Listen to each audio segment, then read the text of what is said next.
You're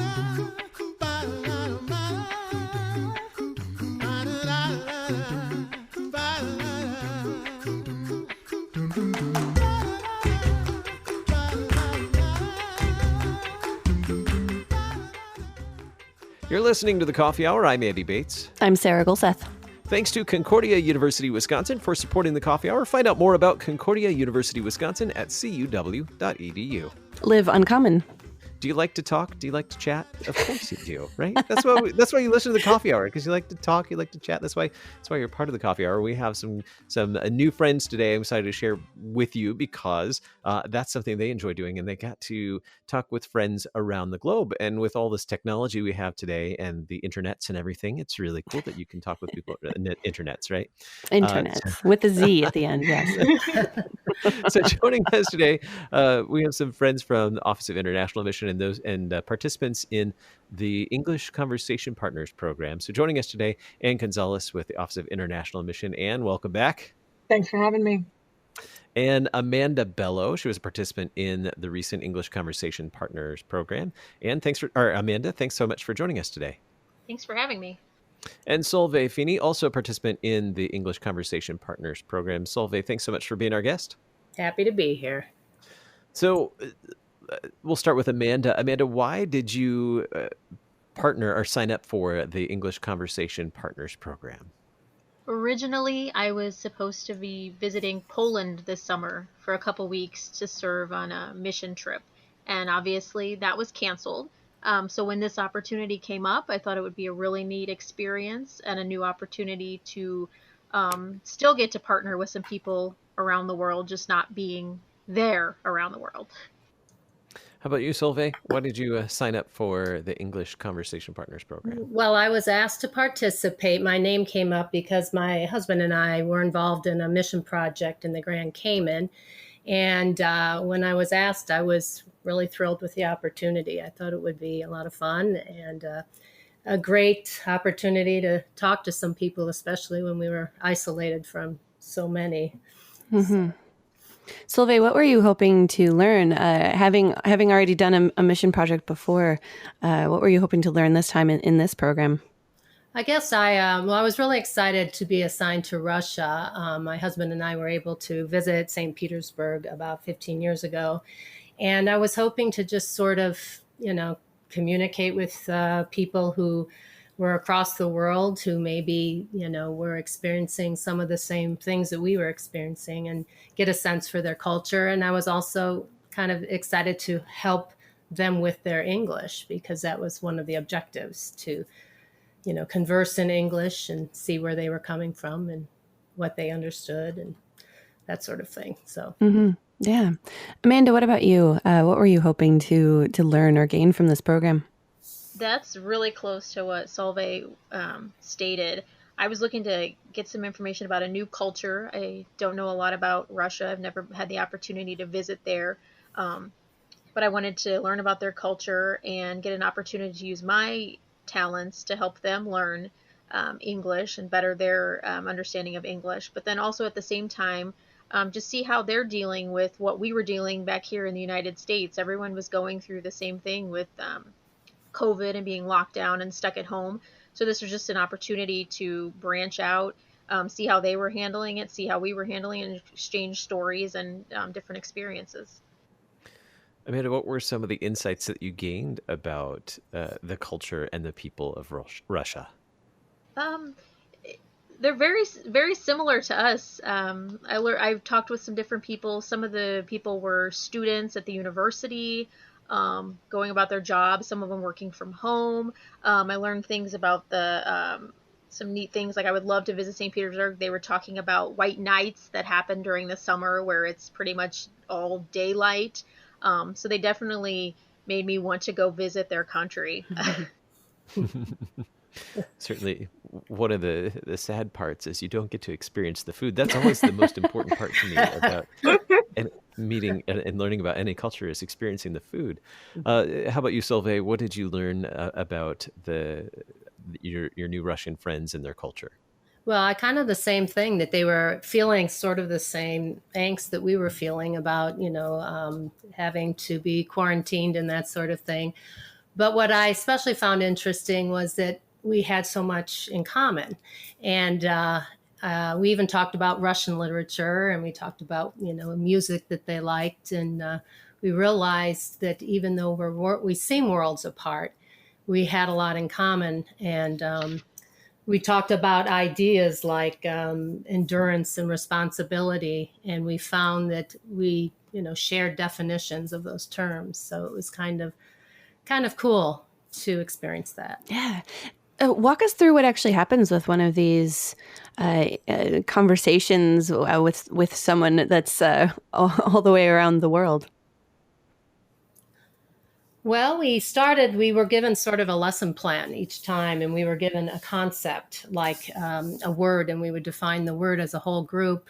And then we would break out into smaller sessions and smaller groups. And we were usually paired with another person from the United States. And then we would talk to people with all sorts of backgrounds. Some were very proficient in English, some barely knew the language. And we would talk about the topic for the day. And that would often lead into other discussions.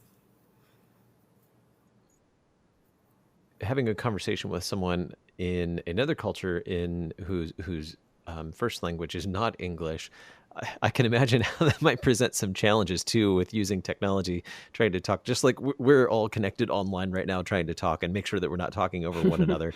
Did you find that ever challenging or difficult at times? We'll start with Amanda and go to Solveig. It wasn't too bad since we were using a Zoom platform. So you got to not only talk to them, but you also got to see video-wise face to face. So that was kind of cool. So you get to see where they were at and get to see them face to face. But yeah, like everything, technology, there's always some issues, sound, things like that. But by the end, we did it for a month. And by the end, I think everybody had it down. Yeah, we felt comfortable with it. What I found interesting was one man in particular, he was fluent in English. I mean, he was very, very good in English, but there were certain terms that required an understanding of the nuance of the language. And right now I can't remember what those terms are, but slang that we take for granted, translates very differently when you don't understand the nuance of the word or the term. So it was fun talking about that. And that led us into discussions about our cultures. And that was very interesting. Isn't it interesting how much you learn about yourself and your own culture and like you mentioned slang or American idioms, how they don't translate very well. They don't translate very literally anyway. Did you gain some insights about yourself and our own culture here in the States? Yeah, I know I did. I definitely think I did. Amanda? Oh, yes. Definitely. Anne, tell us a little bit more about the English Conversation Partners program, the one that recently happened, and then we can talk more about opportunities that are coming up as well. Absolutely. So, like so many things, this was born out of the fact that we had to completely shut down sending volunteers internationally for the foreseeable future. And so some of our volunteer coordinators had this idea to use, folks here in the U.S. To help people where they were practice their English. And so we got together a pilot project quickly, and as I think Solveig mentioned, we reached out to alumni who had served with us and also folks like Amanda who were supposed to serve this year and their trips were canceled. And so we did that this spring. There were 4 different classes, 2 in Puerto Rico, 1 in Russia, and 1 in the Czech Republic, that involved about 80 volunteers here in the U.S. Wow. That's a large group of people. I didn't realize there were so many. We were... Yeah. So then what are the opportunities coming up for more of these? This sounds like a really interesting opportunity for people, especially as they're at home and they don't actually have to go anywhere to participate in this. Absolutely. Yeah. This is one of those things that we're like, why didn't we do this before? It's just because we'd never really sat down and thought it through. So we are planning for another round of English Conversation Partners starting in mid-September.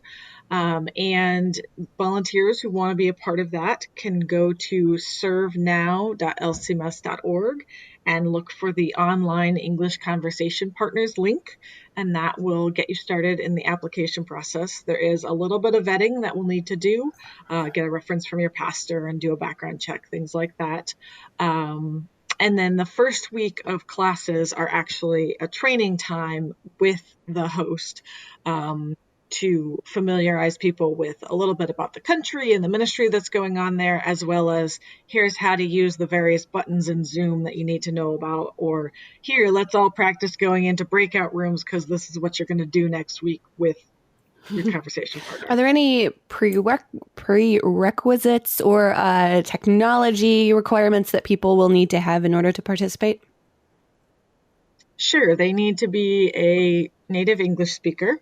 They need to have a computer that can support having a video conversation over Zoom. And they, like I said, they need to pass a background check. They also need to be 14 or older. But other than that, if you fit those, we would love to have you. Well, it would be probably nice to have some younger folks involved. I think that would be really cool. So I'd love to do it again. Calling all homeschool families. Right? Well, and now there'll be more children homeschooled than we had originally anticipated. So a lot of schools are not opening, but only opening virtually. Yeah. So any kind of experience like this, I think, would be really, really neat. Wow. So definitely fit well into, as you said, Sarah, a homeschool plan. Like, what a great, gosh, so many things that could fit into so many subjects. That would be a great way to, a great thing to include into homeschool. Amanda, with just about a minute left, any insights from you as well for those who might be considering participating in the next round in September? I would say it's just a really neat experience. I'm glad I signed up, and I would love to sign up again and do it again. I learned a lot of new things. It gave me an opportunity to talk about my faith even to people across the world, and not even bringing it up with an agenda, just in everyday conversation, and share that information. So I definitely, everybody listening, if you meet the requirements, go sign up. It's a really neat experience. So check it out, servenow.lcms.org. You can learn more about the English Conversation Partners program through LCMS Office of International Mission. Thanks to our guests today, Amanda Bello and Solveig Fiene. Thank you so much for being our guests on the Coffee Hour. And Anne Gonzalez, thanks so much for coming back on the Coffee Hour as well. Thanks to you all for joining us on the Coffee Hour today. It was fun. Thanks for including us. Yes, thank you. Always a pleasure. I'm Andy Bates. I'm Sarah Golseth.